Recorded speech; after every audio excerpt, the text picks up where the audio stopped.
Baptism గురించి మనం ధ్యానం చేయబోతున్నాం. మరి బ్యాప్టిజం అనేది క్రైస్తవ యొక్క జీవితంలో చాలా ప్రాముఖ్యమైనటువంటి సంఘటన, చాలా ప్రాముఖ్యమైనటువంటి అంశం. యేసుక్రీస్తు ప్రభువారు కూడా శిష్యులకు తెలియజేస్తున్నప్పుడు మీరు బాప్టిజం ఇవ్వండి అని చెప్పి మాట్లాడటం జరిగింది. ఎందుకు బ్యాప్టిజం ఇవ్వటం జరిగింది? ఇవ్వమని చెప్పి ప్రభు వారికి ఆదేశించారు. బ్యాప్టిజం యొక్క ప్రాముఖ్యత ఏంటి? మరి ఎలాంటి బ్యాప్టిజమ్స్ ఉన్నవి? మరి ఆ బ్యాప్టిజం వల్ల కలిగినటువంటి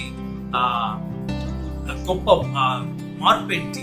వీటన్నిటి గురించి కూడా మనం ధ్యానం చేద్దాం.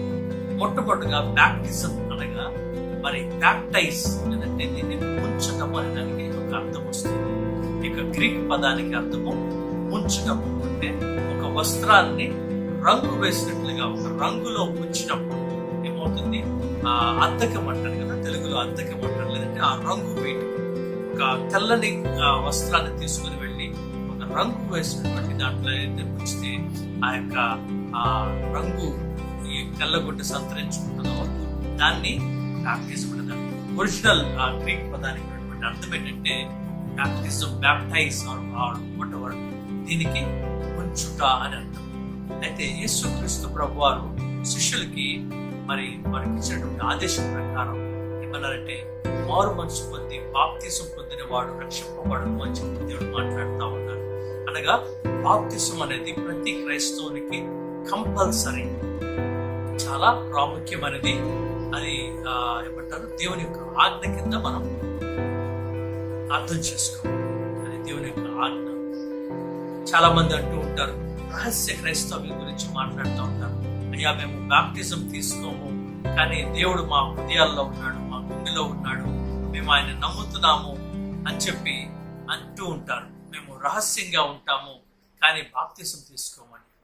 రహస్యంగా చైనా లేదంటే రుమేనియా లేదంటే భయంకరమైనటువంటి పర్సిక్యూట్ చేస్తున్నటువంటి దేశాల్లో కూడా క్రైస్తవులు బాప్టిజం తీసుకోవడానికి తాళాడుతున్నారు.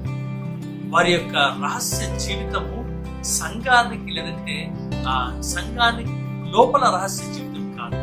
వారి యొక్క దేశంలో మరి అక్కడ బాప్టిజం తీసుకుంటే చంపివేయబడతారని తెలిసి కూడా అనేక వీడియోస్ మేము చూస్తా ఉన్నాం. వాటిల్లో వాళ్ళ మంచుని తొమ్మి ఆ మంచులో బాప్టిజం తీసుకుంటున్నారు. ఎందుకంటే బాప్టిజం తీసుకోవటం అనేది దేవుని యొక్క ఆజ్ఞకు విధేయత చూపించడం. చాలా మంది ఈ రోజుల్లో మన దేశంలో కూడా చెప్తూ ఉన్నారు, మేము యేసు ప్రభువుని దేవుడిగా గుర్తిస్తాము, ఆయన నమ్ముతాము, కానీ బాప్తిసం మాత్రం తీసుకోలేము. మనసులో ఉంటే చాలు కదా, దేవుడికి తెలుసు కదా నా పరిస్థితులు, లేదా దేవుడు నా కుటుంబ సమస్యలు ఇవన్నీ ఆయనకి తెలుసు కదా అని చెప్పి మాట్లాడుతూ ఉంటారు. మరి కుటుంబ సమస్యలు తెలిసిన దేవుడు ఆ కుటుంబ సమస్యలను లేదంటే సమాజంలో పరువు ప్రతిష్టలకు సంబంధించి వచ్చేటువంటి ప్రశ్నలను నుండి తప్పించలేడా? ఖచ్చితంగా తప్పించగలరు. కాబట్టి మొట్టమొదటిగా మనం అర్థం చేసుకోవాల్సింది, బాప్తిస్మం అనేది క్రైస్తవ జీవితంలో చాలా ప్రాముఖ్యమైనటువంటి ఘట్టం. ఇందాక అనుకున్నట్లుగా రహస్య క్రైస్తవ్యం, బాప్తిసం లేకుండా రహస్య క్రైస్తవ్యం అంటే మన భాషలో చెప్పాలంటే నేను వివాహం చేసుకోను కానీ కలిసి జీవిస్తామని. దానికి ఈ నేటి రోజుల్లో మరి చాలా దేశాల్లో అనుమతి, మన దేశంలో కూడా దానికి చట్ట అనుమతి ఉన్నది, కానీ దేవుని దగ్గర దానికి అనుమతి లేదు. దేవుడు దాన్ని జారత్వం కిందే చూస్తాడు. ఎందుకంటే వివాహం అనేది దేవుడు ఏర్పాటు చేస్తాడు. వివాహం లేకుండా నేను సహజీవనం చేస్తున్నాను, మా దేశ చట్టాలు ఒప్పుకుంటున్నాయి కదా అంటే, దేశ చట్టాలు చాలా వాటిలో ఉన్నాయి, కానీ దేవుని యొక్క రాజ్యంలో వాటిని ఒప్పుకోవడం జరగటం లేదు. వాటిని దేవుడు ఒప్పుకోడు, వాటిని దేవుడు పాపంగానే పరిగణిస్తాడు. అదేవిధంగా బాప్తిసం నేను తీసుకోను కానీ క్రైస్తవుడిగా కొనసాగుతాను అని అంటే, ప్రియమైన సహోదరి సహోదరుడా, మన క్రైస్తవ యాత్ర మొదలు కానట్లే అని చెప్పి మనం అర్థం చేసుకోవచ్చు. మరి కొంతమంది మాట్లాడుతూ ఉంటారు, మరి శిలువ మీద ఉన్నటువంటి దొంగ ఏ బాప్తిసం తీసుకున్నాడు? దేవుడు ఆయన్ని పరదేశంలోనికి నువ్వు నాతో కూడా ప్రవేశిస్తావని చెప్పారు కదా. అంటే శిలువ మీద ఉన్నటువంటి దొంగ బాప్తిసం తీసుకునడానికి అవకాశం లేదు. తన అవకాశం ఉన్నట్లయితే ఖచ్చితంగా బాప్తిసం తీసుకునేవాడు. తనకి అవకాశం లేదు. అలాగే చాలా మంది కూడా అవకాశం లేని వారు, కొంతమంది మరి హాస్పిటల్ బెడ్స్ మీద యేసుక్రీస్తు ప్రభువుని నమ్ముకుంటున్న వారు ఉన్నారు. వారికి అవకాశం ఉండట్లేదు. ఇది వారు వెళ్ళి ఒక చోట మరి నీళ్ళల్లో మునగటానికి లేదా మునిగి బాప్టిజం తీసుకోవడానికి వారికి అవకాశం లేదు కనుక దేవుడు అది ఎక్సెప్షన్ కేసు కింద అక్కడ వారి పట్ల కనికరం చూపుతూ ఉన్నారు. అంతేగాని అవకాశం ఉన్న ప్రతి ఒక్కరు కూడా బాప్టిజం తీసుకోవాల్సిందే. చాలా మంది క్రైస్తవుల్లో ఉన్నటువంటి ఒక అపోహ ఏంటంటే బాప్టిజం తీసుకుంటే it is the end or perfection, అంటే అది క్రైస్తవ యాత్రకు ముగింపో లేదంటే క్రైస్తవ యాత్రలో ఒక సంపూర్ణతను పొందినట్లు అని చెప్పి అనుకుంటూ ఉంటారు. కానీ బాప్తిసం అనేది క్రైస్తవ యాత్ర ప్రారంభానికి గుర్తుగా ఉంది. క్రీస్తుతో మనం మొదలుపెట్టినటువంటి యాత్రకి గుర్తుగా లేదంటే దానికి ఒక సంకేతంగా ఉంది. It is the symbolic of beginning of Christian journey with Jesus Christ. యేసుక్రీస్తు ప్రభువారితో మరి కలిసి నడవడానికి ప్రారంభానికి గుర్తుగా బాప్టిజం ఉంటూ ఉంది కదండి. బాప్టిజం అనేది it's a beginning of journey with Jesus Christ, కానీ ఎండ్ కాదు. చాలా మందిని కొంతమంది యవనస్తులను అడుగుతున్నప్పుడు అయ్యా బాప్టిజం తీసుకో అంటే లేదన్నా ఇంకా టైం ఉంది అని. ఎందుకు ఇంకా టైం ఉంది అంటే బాప్టిజం తీసుకుంటే ఆ విధంగా మేము జీవించలేమేమో, లేదంటే ఆ విధంగా మేము జీవించాల్సి వస్తుందేమో, ఈ లోకాన్ని విడిచిపెట్టాల్సి వస్తుందేమో అనేటువంటి భయంతో కూడా ఉండేవాళ్ళు ఉన్నారు. కానీ దేవుడు తెలియచేస్తా ఉన్నారు, మనల్ని రక్షించేవాడు, మీలో ఈ మంచి కార్యమును మొదలుపెట్టిన వాడు ప్రభు యొక్క దినం వరకు దాన్ని కొనసాగించే సమర్థుడు అని.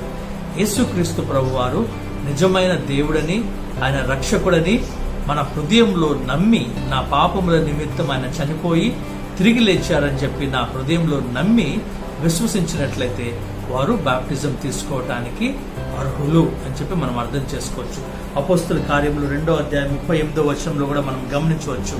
మరి పేతురు గారు యొక్క వాక్యమును ప్రకటించగానే, సువార్తను ప్రకటించగానే వారందరి హృదయాల్లో వారు కూర్చోబడి పొడవబడి వాళ్ళు అడుగుతున్నారు, మేము ఇప్పుడేం చేయాలి అంటున్నప్పుడు ఆయన అంటున్నారు, మీరు మారు మనసు పొంది బాప్తిసం తీసుకోనండి అని చెప్పి అంటున్నారు. చూడండి అపోస్తుల కార్యములు 2వ అధ్యాయము 38వ వచనము.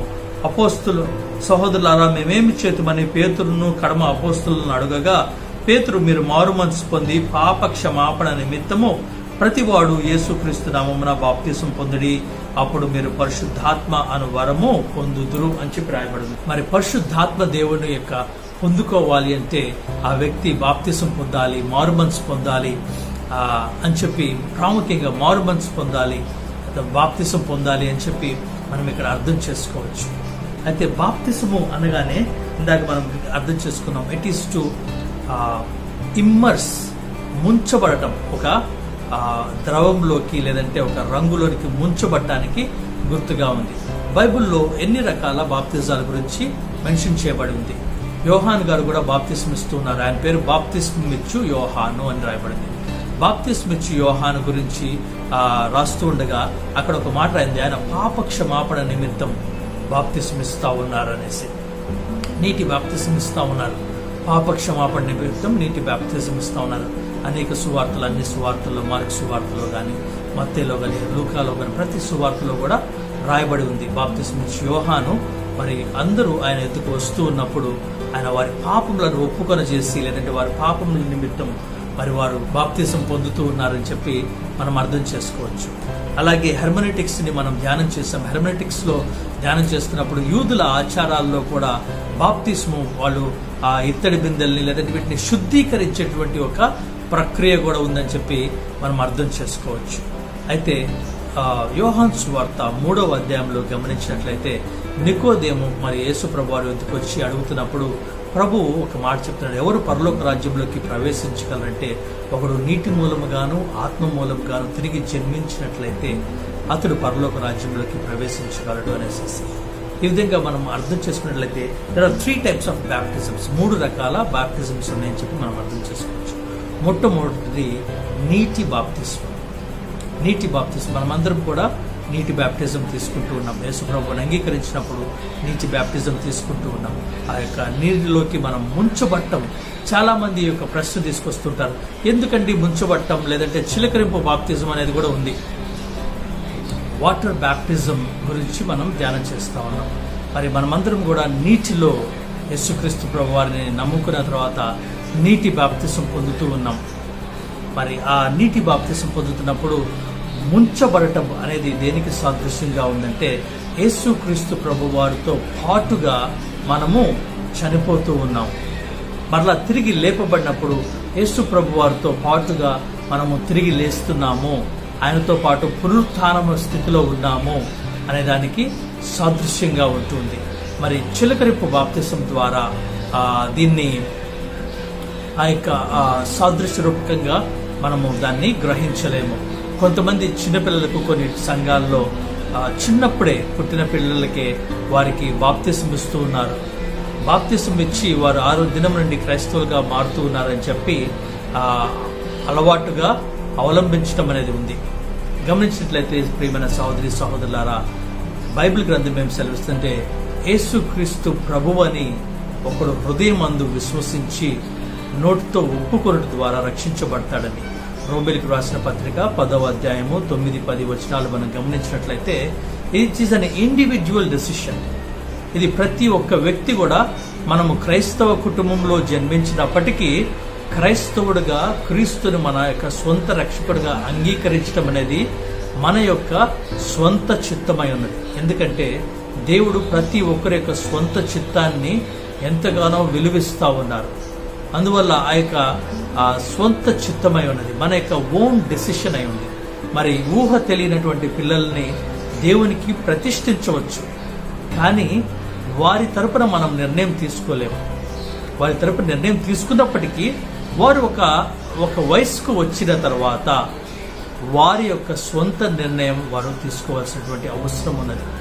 కాబట్టి మరి చిన్న బిడ్డలకి మనం బాప్తిజం ఇచ్చినప్పటికీ it is not their own decision. Maybe వాళ్ళు తర్వాత పెద్ద అయిన తర్వాత వారు యేసుక్రీస్తు ప్రభువుని ఎరిగి వాళ్ళ యొక్క తీర్మానం చేసుకోవటం ఎంతో మేలు అవసరం అని చెప్పి నేను నమ్ముతూ ఉన్నాను. అదేవిధంగా మరి నీటి బాప్తిజం గురించి మనమందరం అవలంబిస్తూ ఉన్నాం.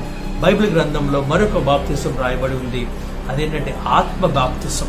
యేసుక్రీస్తు ప్రభు వారి గురించి బాప్తిజం ఇచ్చి యోహాను మాట్లాడుతూ, ఇదిగో నేను మీకు నీటితో బాప్తిజం ఇస్తున్నాను, కానీ నా వెనుక వచ్చుచున్నవాడు నాకంటే శక్తిమంతుడు, ఆయన మీకు అగ్నితోనూ ఆత్మతోనూ బాప్తిజం ఇస్తారు అని చెప్పి బైబిల్ గ్రంథంలో రాయబడి ఉంది కదండి. అగ్నితోనూ ఆత్మతోనూ బాప్తిజం ఇస్తారని చెప్పి మత్తయి సువార్త 3వ అధ్యాయము, మార్కు సువార్తలో, లూకా 3 అధ్యాయాల్లో, మార్కు సువార్త 1వ అధ్యాయంలో అన్ని చోట్ల రాయబడి ఉంది. ఏమంటే ఆత్మ ద్వారా బాప్తిజం ఇస్తారని ప్రభు వారు కూడా అంటున్నారు. ఆత్మ ద్వారా తిరిగి జన్మించబడిన ఎడల వారు పరలోక రాజ్యంలోకి ప్రవేశిస్తారు అని. మరి ఆత్మ ద్వారా బాప్తిజం ఇచ్చేవారు ఎవరు అంటే పరిశుద్ధాత్మ దేవుడు. మరి ఆత్మ ద్వారా బాప్తిజం అంటే యేసుక్రీస్తు ప్రభు వారే ఆ ఆత్మ ద్వారా బాప్తిజంను అనుగ్రహించేవారై ఉన్నారని మనము బైబిల్ ద్వారా అర్థం చేసుకోవచ్చు. వాక్యం సెలవిస్తా ఉంది. బాప్తిజం ఇచ్చే యోహాను కూడా అదే చెప్తున్నారు, నా వెనక వచ్చేవాడు నాకంటే శక్తిమంతుడు, ఆయన మీకు పరిశుద్ధాత్మలో బాప్తిజం ఇస్తాడు, పరిశుద్ధాత్మతో బాప్తిజం ఇస్తాడు.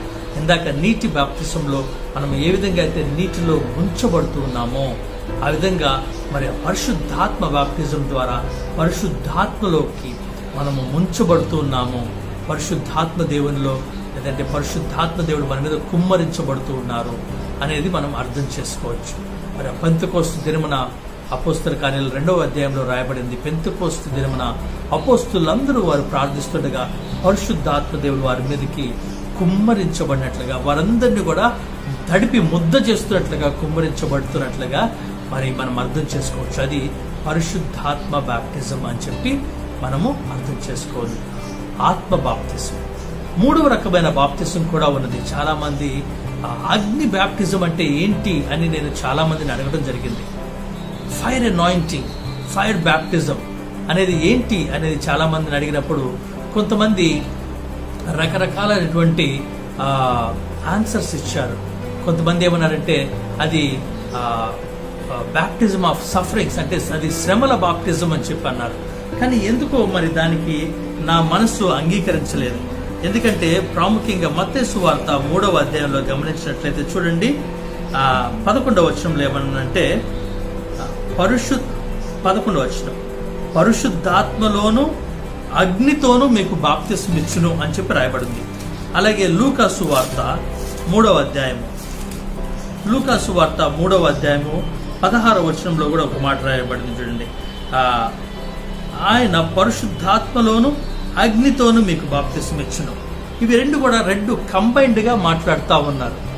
అంటే ఫైర్ అనాయింటింగ్ లేదంటే ఫైర్ బాప్టిజం అనేది గనక బాప్టిజం ఆఫ్ సఫరింగ్, శ్రమల బాప్తిజము అని చెప్పి అనుకున్నట్లయితే ప్రతి ఒక్కరికి ఇది ఇస్తారు అనేది మనము ఈ వాక్యం నుంచి అర్థం చేసుకోవచ్చు. కానీ కొంతగా ధ్యానించగా ప్రభు దగ్గర కనిపెట్టగా ప్రభు మాట్లాడింది ఈ యొక్క అగ్ని బాప్టిజం అనేది ఏదైతే ఉందో అది శక్తి బాప్తిజం అయి ఉన్నది అన్నట్లుగా అర్థం చేసుకోవచ్చు. అపోస్తుల కార్యములు 1వ అధ్యాయం 8వ వచనంలో యేసు ప్రభు ఒక మాట్లాడుతున్నారు, పరిశుద్ధాత్మ మీ మీదకు వచ్చినప్పుడు మీరు శక్తి నొందెదరు అనేసి.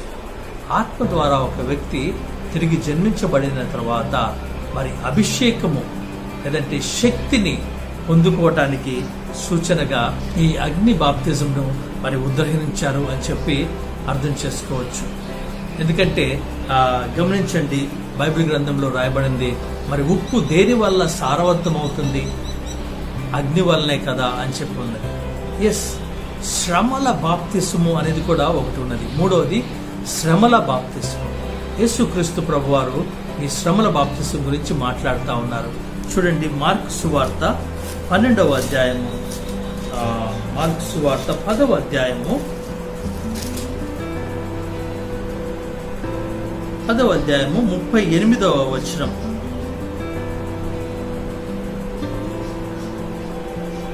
ఇక్కడ మరి శిష్యులు ఆయన జబదయి కుమారులైన యోహాను యాకోబు గారులు యేసుక్రీస్తు ప్రభు వారి దగ్గరికి ఒక రిక్వెస్ట్ తీసుకొచ్చారు. ఏంటంటే, ప్రభువా మరలా మీరు వచ్చినప్పుడు మీ కుడి పక్కన ఎడం పక్కన మేము చెరొకళ్ళు ఉండేటట్లుగా అంటే ప్రభు వారికి సమాధానం ఇస్తే ఏమంటున్నారంటే, యేసు మీరేమి అడుగుచున్నారో మీకు తెలియదు, నేను త్రాగుచున్న గిన్నెలోనిది త్రాగుట అయినను నేను పొందుచున్న బాప్తిస్మం పొందుట అయినను మీ చేత అగునా అని వారిని అడుగగా వారు మా చేత అగుననిరి. అప్పుడు యేసు, నేను త్రాగుచున్న గిన్నెలోనిది మీరు త్రాగెదరు, నేను పొందుచున్న బాప్తిస్మం మీరు పొందెదరు. యేసు ప్రభు వారు ఇక్కడ నేను పొందుచున్న బాప్తిస్మం అంటున్నారు. ఎందుకంటే ఆయన మరలా నీటి బాప్తిజం పొందారు అందరూ ఎదుట, అప్పుడే పరిశుద్ధాత్మ బాప్తిజం పొందారు. ఎందుకంటే పరిశుద్ధాత్మ పౌరు రూపకంగా వచ్చి ఆయన మీద వాలి ఉన్నారు. పరలోకం నుండి ఒక స్వరం, ఆకాశం నుండి ఒక స్వరం వినపడింది, ఇదిగో ఈయన నా ప్రియకుమారుడు, నేను కని ఉన్నానని చెప్పి ఒక స్వరం వింటూ ఉన్నారు. మరి ఆ తర్వాత నేను పొందుచున్న బాప్తిస్మం అని చెప్పి యేసు ప్రభు వారు అంటున్నారు. ఏంటి పొందుచున్న బాప్తిస్మం అంటే మనం ఇంకా గమనించవచ్చు. లూకా సువార్త 12వ అధ్యాయంలో ఒక మాట రాయబడింది. ప్రభు వారు మాట్లాడుతున్న మాట. లూకా సువార్త 12వ అధ్యాయము 49వ వచనంలో ఒక మాట మాట్లాడుతున్నారు. చూడండి, నేను భూమి మీద అగ్ని వేయ వచ్చి తిని ఇది వరకే రగులుకొని మండవల్ని ఎంతో కోరుచున్నాను. అయితే నేను పొందవలసిన బాప్తిస్మం ఉన్నది, అది నెరవేరు వరకు నేనెంతో ఇబ్బంది పడుచున్నాను అని. మరి ప్రభువారు ఇక్కడ ఈ మాట చెప్పే సమయానికి యేసుక్రీస్తు ప్రభువారు నీటి బాప్తిస్మము, ఆత్మ బాప్తిస్మం పొంది ఉన్నారు. కానీ మరొక బాప్తిస్మం గురించి ప్రభువారు మాట్లాడుతూ ఉన్నారు. అది ద బాప్టిజమ్స్ ఆఫ్ సఫరింగ్స్, శ్రమల బాప్తిస్మం. ఆయన శ్రమల చేత పూర్తిగా ఇమ్మర్స్ అయిపోవడం. అదండి యెషయా 53లో రాయబడి ఉంది. ఆయన తను పొందిన వేదనను చూచి తృప్తి చెందారని చెప్పి. మరి శ్రమల బాప్తిజం, there are 3 types of baptisms: water baptism, holy spirit baptism and baptism of sufferance. నీటి బాప్తిస్ము, పరిశుద్ధాత్మ బాప్తిస్ము, అలాగే శ్రమల బాప్తిస్ము. ఈ శ్రమల బాప్తిస్ము మరి అక్కడ చెప్పినటువంటి అగ్నితో బాప్తిస్ము రెండు ఒకటి కాదు అని నా అభిప్రాయం. ఎందుకంటే అది అందరికీ ఇవ్వబడుతున్నటువంటిది. అగ్నితోనూ ఆత్మతోనూ అందరినీ, పరిశుద్ధాత్మతోనూ అగ్నితోనూ అందరినీ బాప్తిజము ఇవ్వాలనేది దేవుని యొక్క చిత్తమై ఉన్నది. అంటే అందరూ కూడా ఆత్మతో నింపబడి శక్తి కలిగి ఉండాలనేది దేవుని యొక్క చిత్తమై ఉన్నది. మరి యోహాను, యాకోబు ఒక విశిష్టమైన స్థానాన్ని కోరుతున్నప్పుడు ప్రభు వారు గుర్తు చేస్తున్నారు, అది అందరికీ లభించేటటువంటిది కాదు. మరి మీరు నేను పొందే బాప్తిస్మును మీరు పొందగలరా అని చెప్పంటున్నప్పుడు అది శ్రమల బాప్తిస్మ గురించి ప్రభువారు మాట్లాడుతున్నారు అని చెప్పి నేను నమ్ముతున్నాను. ఎందుకంటే శ్రమల చేత ఒక వ్యక్తి ఇమ్మర్స్ అయిపోయి దేవుని యొక్క మహిమ కొరకు, దేవుని కొరకు పూర్తిగా శ్రమల చేత బాధింపబడినటువంటి, పరీక్షించబడినటువంటి ఆ వ్యక్తులకి ఇవ్వబడేటువంటి ఆ మహిమాకరమైనటువంటి బాప్తిస్మం అది అని చెప్పి నేను నమ్ముతున్నాను. బాప్తిస్మం పొందినప్పుడు ఏం జరిగింది? బాప్తిస్మం పొందినప్పుడు ఏం జరిగిందంటే మనమందరం కూడా క్రీస్తుతో కూడా మృతి పొందాము అనే దానికి సాదృశ్య రూపకంగా ఉన్నది. మరలా ఇంకొక మాట వాక్యం సెలవిస్తుంది, మనమందరము కూడా క్రీస్తులోనికి బాప్తిసం పొందామని కదండి. చూద్దాం, మనమందరము కూడా క్రీస్తులోనికి బాప్తిసం పొందాం. మొదటి కొరింథీయులకు రాసిన పత్రిక 12వ అధ్యాయము 13వ వచనాన్ని మనం గమనించినట్లయితే, మొదటి కొరింథీయులకు రాసిన పత్రిక 12వ అధ్యాయము 13వ వచనం ఇక్కడ మాట్లాడుతూ ఉన్నారు. ఏమంటున్నారండి? ఎలాగనగా యూదులమైనను, గ్రీసు దేశస్థులమైనను, దాసులమైనను, స్వతంత్రులమైనను మనమందరము ఒక్క శరీరములోనికి ఒక్క ఆత్మ యందే బాప్తిస్మం పొందితిమి, మనమందరము ఒక్క ఆత్మను పానము చేసిన వారమైతిమి. గమనించండి, బాప్తిస్ములు ఒకటే. అంటే ఒకటంటే డిఫరెంట్ ఫంక్షనాలిటీస్ ఉండవచ్చు, కానీ ఒక్క వ్యక్తిలోనికి మనము బాప్తిసం పొందుతూ ఉన్నాము. అందుకే బాప్తిసం గురించి మాట్లాడుతున్నప్పుడు బాప్తిసం ఒకటే, ప్రభు ఒక్కడే చెప్పి మాట్లాడుతూ ఉన్నారు. ఒక్క క్రీస్తులోనికే మనము బాప్తిస్మం పొందుతూ ఉన్నాము కనుక క్రీస్తు యొక్క శరీరముగా మనమందరము ఉన్నాము. కాబట్టి మరి ఏ భేదము లేదు, ఎక్కువ తక్కువ లేదు, కులాల యొక్క హెచ్చు తగ్గులు లేవు, లేదా అందచందాల యొక్క హెచ్చు తగ్గులు లేవు, ఆస్తిపాస్తుల యొక్క హెచ్చు తగ్గులు లేవు. అందరము కూడా క్రీస్తు శరీరంలో సమానమై ఉన్నాము. అందుకే బైబిల్ గ్రంథం స్పష్టంగా సెలవిస్తుంది. ప్రత్యేకంగా క్రైస్తవులు దీన్ని ఎంతగానో అవలంబించాల్సినటువంటి అవసరం ఉన్నది. ఎందుకంటే అన్యులు ఈ యొక్క భౌతిక పరమైనటువంటి హెచ్చు తగ్గులను బట్టి మనుషులకి విలువిస్తున్నారు, కానీ క్రైస్తవుని యొక్క విలువ యేసుక్రీస్తు ప్రభు. దాన్ని బట్టి మనమందరము కూడా సమానమై ఉన్నాము, ఒక్క శరీరంలోనికి మనం బాప్తిసం పొందాము. మరి పాత నిబంధన గ్రంథంలో కూడా బాప్తిసానికి సాదృశ్యంగా కొన్ని అంశాలను మరి మెన్షన్ చేయడం జరుగుతుంది కదండి. మొదటి పేతురు రాసినటువంటి మొదటి పత్రిక 3వ అధ్యాయం 21వ వచనం చూస్తే, నోవహు తన యొక్క కుటుంబంతో కూడా మరి ఆ జల ప్రళయంలో గుండా వెళ్ళటం అనేది బాప్తిసముకు వారు పొందినటువంటి బాప్తిసానికి, వారు పొందినటువంటి నీటి బాప్తిసానికి సాదృశ్యంగా ఉన్నది అని చెప్పి పేతురు గారు మరి గుర్తు చేస్తూ ఉన్నారు. అలాగే మొదటి కొరింథీయులకు రాసిన పత్రిక, కొరింథీయులకు రాసిన మొదటి పత్రిక 10వ అధ్యాయము 3వ వచనంలో కూడా ఇశ్రాయేలీయులు ఎర్ర సముద్రంలో గుండా వెళ్ళటం అనేది ఆ యొక్క బాప్తిసానికి గుర్తుగా ఉంది అని చెప్పి పౌలు గారి యొక్క గుర్తు చేస్తా ఉన్నారు. ప్రత్యక్షతలు ఇవి వారి కలిగినటువంటి దేవుడిచ్చినటువంటి ప్రత్యక్షతలు. మరి బాప్తిసం పొందినప్పుడు ఒక వ్యక్తిలో ఏం జరుగుతూ ఉంది మొదటి కొరింథీయులకు రాసిన పత్రిక 5వ అధ్యాయము 17వ వచనంలో ఏమంటుందంటే, ఎవరైనాను క్రీస్తునందున్న యెడల వాడు నూతన సృష్టి అని. ఎదిగో పాతవి గతించును, సమస్తము నూతనమాయను అని చెప్పి. మరి గమనించినట్లయితే బాప్తిసం పొందినప్పుడు ఆ వ్యక్తి ఆదాము వలె, పాత ఆదాము బిడ్డగా క్రీస్తుతో పాటు చనిపోతూ మరలా తిరిగి లేపబడినప్పుడు నూతన సృష్టిగా, నూతన ఆదాము, రెండవ ఆదాము యొక్క కుమారుడిగా తిరిగి లేపబడుతూ ఉన్నట్లుగా మనం అర్థం చేసుకోవచ్చు కదండి. అందుకే మనము క్రీస్తులోనికి, క్రీస్తు యొక్క మరణంలోనికి మనము బాప్తిసం పొందామని కొలస్సీలకు రాసిన పత్రిక 2వ అధ్యాయము 12వ వచనంలో మాట్లాడుతూ ఉన్నారు. ఒక మాట ఈ వాక్యం మనం చదువుకుందాం.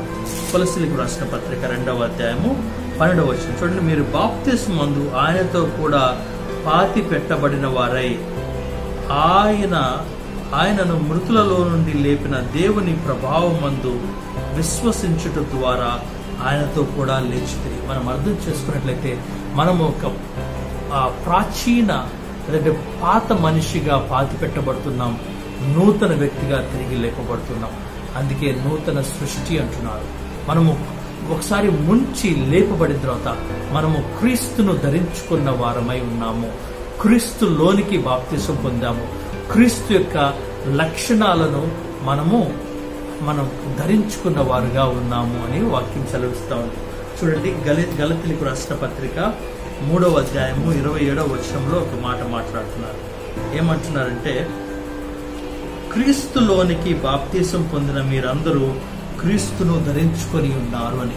క్రీస్తుని మనము ధరించుకొని ఉన్నాము అని చెప్పి, క్రీస్తులోనికి బాప్తిసం పొందిన మీరందరూ క్రీస్తును ధరించుకొని ఉన్నారు అని చెప్పి వాక్యం సెలవిస్తా ఉంది. అంటే క్రీస్తు యొక్క లక్షణాలను మనము ధరించుకోవాలి. మరి ఎందుకు ఇంకా మనం పాపం చేస్తా ఉన్నాము?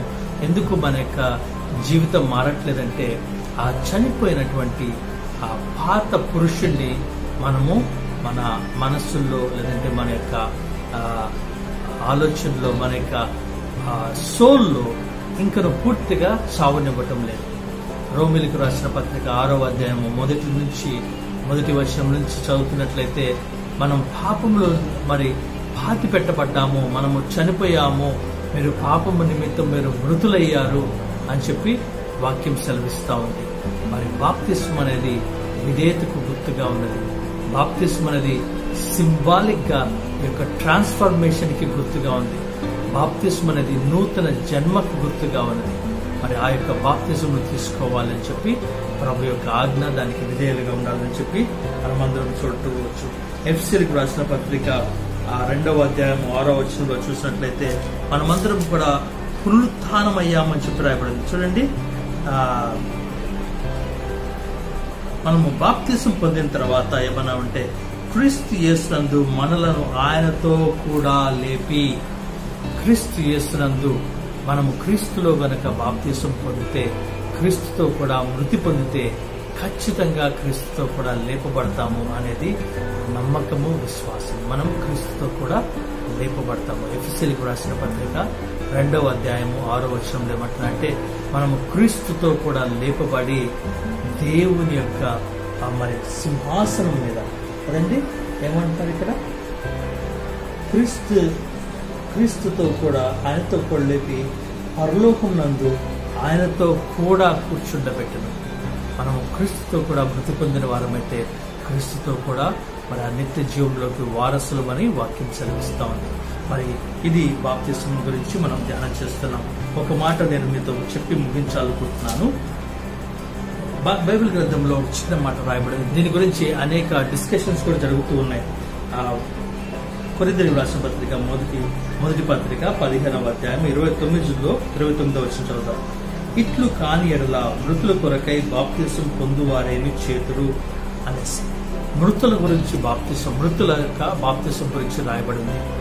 చాలా మంది ఇక్కడ మరి రక్షణ పొందిన వారి కొరకు, ఇక బ్రతికున్న వారు బాప్తిసం పొందటం ద్వారా వారి ఆత్మలు రక్షించబడతాయని చెప్పి అటువంటి ఒక నమ్మకం కలిగి మరి అదొక దురాచారంగా మొదలైంది. మరి చాలా లేటర్ డే సెయింట్స్ లో కానీ లేదంటే మార్మన్స్ లో కానీ ఇది ఒక దురాచారంగా కల్ట్ గా ఫాలో అవుతా వచ్చారు. ఈ యొక్క ప్రాముఖ్యంగా ఈ యొక్క డినామినేషన్స్ ఈ యొక్క మృతుల బాప్తిజాన్ని విశ్వసిస్తూ ఉన్నారు, వాటిని ప్రాక్టీస్ చేస్తూ ఉన్నారు. అంటే వారి యొక్క ఉద్దేశం ఏంటంటే ఏ వ్యక్తి అయినా కానీ క్రీస్తు లేకుండా చనిపోతే ఆ వ్యక్తి కొరకు బ్రతికున్న వారు వారి యొక్క రక్త సంబంధికులు ఎవరైనా వారి తరపున ఇక్కడ బాప్తిజం పొందితే వారి పాపములన్నీ కూడా క్షమించబడి వారు రక్షించబడతారనేసి. కానీ ఇక్కడ గమనించినట్లయితే ఈ కొరింథీయులు ఇక్కడ అవలంబించినటువంటి ఆచారం ఏంటంటే, ఇప్పుడు ఒక వ్యక్తి బాప్తిజం తీసుకోలేనటువంటి స్థితిలో ఉండి ఆ వ్యక్తి ప్రభువుని అంగీకరించి ప్రభువుని రక్షించి పాపక్షమాపణ ఒప్పుకోలు ప్రార్థన చేసి అతను బాప్తిజం తీసుకోలేనటువంటి స్థితిలో ఉన్నప్పుడు అతని కొరకు వారి యొక్క రక్త సంబంధికులో వారి దగ్గర వారో వారి యొక్క హితులో ఎవరో ఆయన తరపున బాప్తిజం పొందారు. కానీ బొత్తిగా రక్షణ యేసుక్రీస్తు ప్రభు వారిని అంగీకరించిన వారి గురించి ఇది రాయబడి లేదు. ఎందుకంటే ఇక్కడ కూడా ఆ వ్యక్తి తను బ్రతికుండగానే యేసు ప్రభువుని అంగీకరించాడు కనుక ఆ బాప్తిజము వారి తరపున తీసుకున్నారు కొరింథీయులు ఆ మొదటి దినాల్లో. కానీ మరి నేటి దినాల్లో గమనించినట్లయితే చాలా చాలా వరకు ఇది మిస్ఇంటర్ప్రిట్ చేయటం వల్ల, ఈ స్క్రిప్చర్ని మిస్ఇంటర్ప్రిట్ చేయటం వల్ల కొన్ని కల్ట్స్ అంటే కొన్ని దురాచారాలు క్రైస్తవ సమాజంలో మొదలైనవి. వారు అనుకుంటున్నారు, కొంతమంది దాన్ని అవలంబిస్తున్న వారు ఉన్నారు.